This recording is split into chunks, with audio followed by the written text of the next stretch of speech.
Today we are going to talk about groceries or how to save money on groceries. Can you feel it? So exciting, I love this topic. Today I'm going to share with you my 25 best tips on how to save money on groceries. So let's just jump into tip number 1.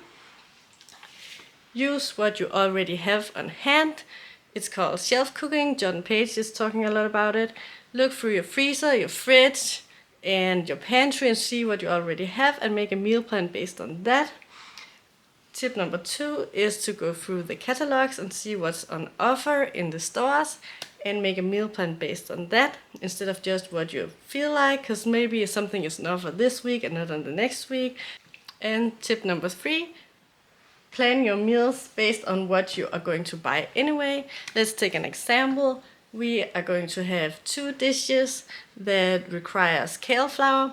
Instead of eating the one dish this week and the next dish the next week, then we're going to buy 2 kale flours, but our family are only eating half a kale flour per meal. That means by making those meals in the same week, the kale flour is fine and we are not going to buy another one. We have saved money. Tip number 4, buy things in bulk or in big packs because the price per kilo or per liter is often cheaper than the smaller packages. Tip number 5, freeze meat in the right amounts. Let's take an example.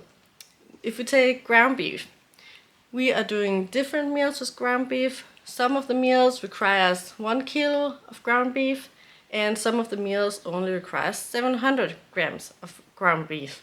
So I am freezing both sizes because we are doing both sizes to our meals. That means do not just take the packages. Let's say it says 500. You think, I can just use 2 packages. Yes, but if you're making a meal that only requires 700 grams and you're making a kilo, then you are wasting some food and it is probably going to end up in the trash, and the same is your money. Tip number 6, take 1 day in the week to declutter your fridge. You are probably doing the same as me because you are just stuffing things in the fridge, and in the back of the fridge something is sitting there and it's running on date and maybe it's half rotten. You don't know.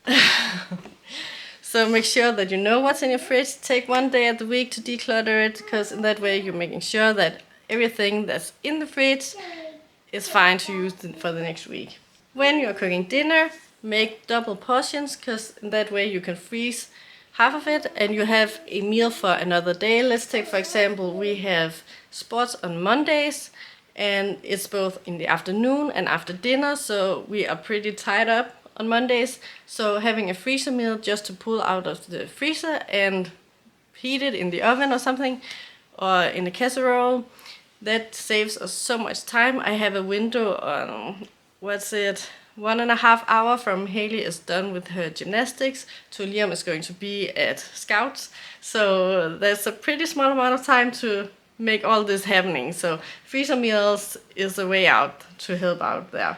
And as a bonus, you are not going to run to the store to pick up a pre-made dinner, or you're not going to order pizza, and that saves you a lot of money. And think about it, when you already are cooking a meal, it doesn't take so much more effort to just make the double. Let's take a pasta bolognese, for example, or what do we have, a casserole or something. Just put in double the ingredients and you have double the amount of food. Then we have tip number 8, use your leftovers for lunch or for a buffet day. Everything is going to have what they like and you are saving money on another meal. Tip number 9, make your own bread. Since the war in Ukraine especially, the price on bread has been totally skyrocketing. So there's a lot of money to save on making your own bread. I do it all the time. It will be easier when you have been doing it for a while, and it tastes so much better and it's so much cheaper. Tip number 10, always be 1 day ahead. That means to get a successful day, you have to plan it the day before. That means the day before you go to bed, then you pull out your meat from the freezer and put it in the fridge to thaw in there, and then it will be ready for you the next day. Let's take an example, and I'm sure you have been there as well. The clock is around 4 in the afternoon, and you just got to think about what you are going to have for dinner. And your meat is sitting in the freezer. There is no way you are going to make it today. It cannot thaw before dinner time, so you have to order pizza or something else. And you're spending money you wouldn't have spent if you have been prepping the day before. So always make sure to pull out the meat from the freezer the day before so it's ready for you for the next day. Shop one day in the week to make sure that you're not going to do a lot of impulsive buys. We are doing grocery shopping on Mondays because the stores in our city have some great offers on Mondays. So that's where I'm doing the bulk of the grocery shopping.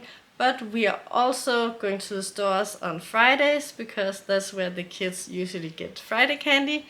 And if we are buying that on Mondays, then there probably won't be any candy left on Fridays. So we have to run to the stores twice a week, and we are trying to stick to that. It's not always going that way, but we are trying to stick to that.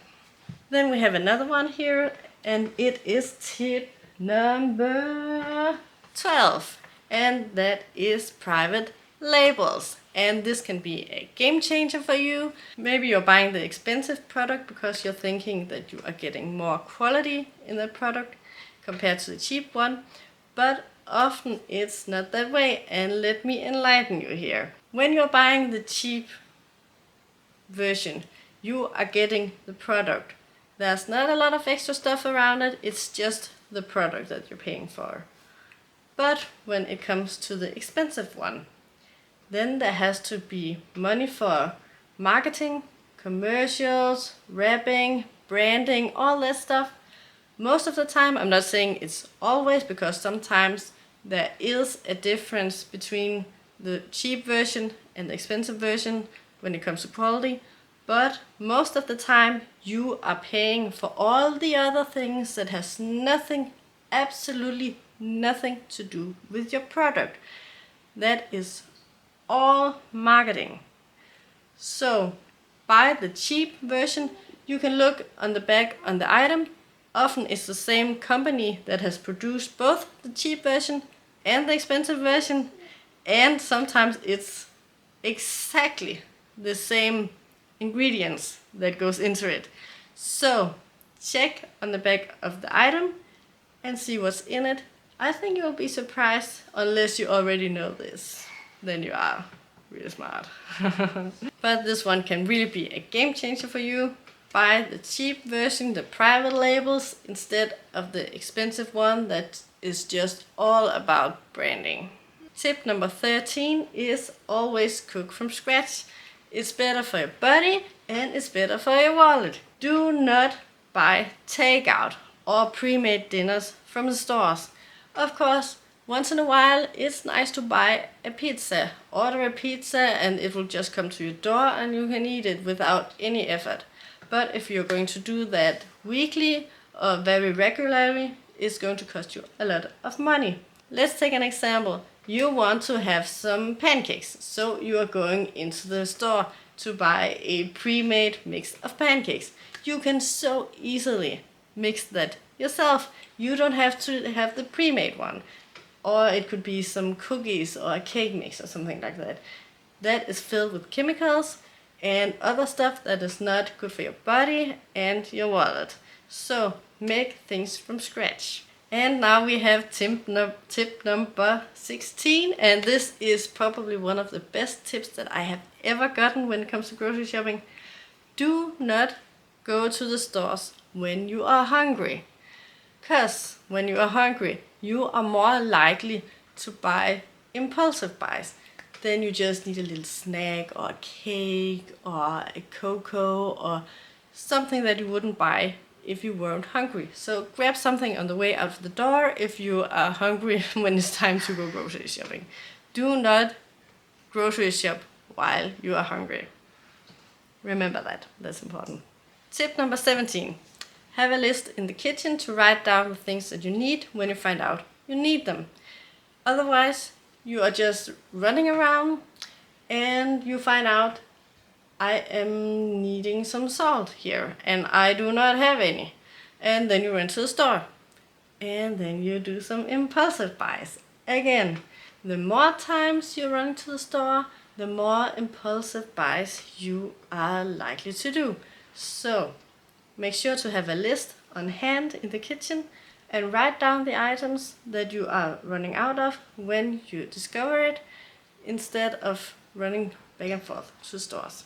Tip number 18, make sure to have some basic items in your pantry. That for us is rice, pasta, some different sauces, and I have all the stuff for my baking. Make sure that you always have some basics and a basic dish that you can just pull together very easily. So let's say, take an example. We have a family recipe, a pasta dish. I try to always make sure that I have the stuff that I need for that in the pantry, because it's something everyone likes and it is quickly to make it. And my baking stuff. I am always making sure that I do not run out of my baking stuff. That would be a disaster. I can't do without that. I am making bread almost daily, or maybe every other day is more likely. But I'm doing a lot of baking and I do not want to run out of anything.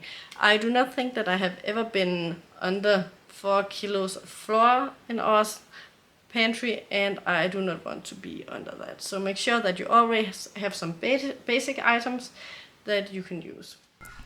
This is just me while editing. Make sure that you stock up on your basic items while they are on offers. Tip number 19. Don't buy things just because they are cheap. Let's say you are going into the store and you find a yellow price tag and it says you are going to save so much money.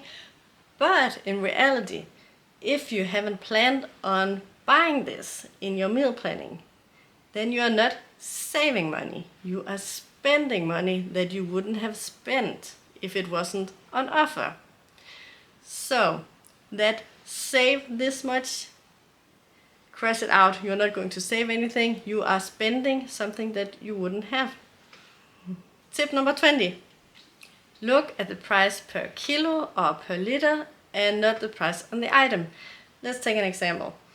We have some packages of butter.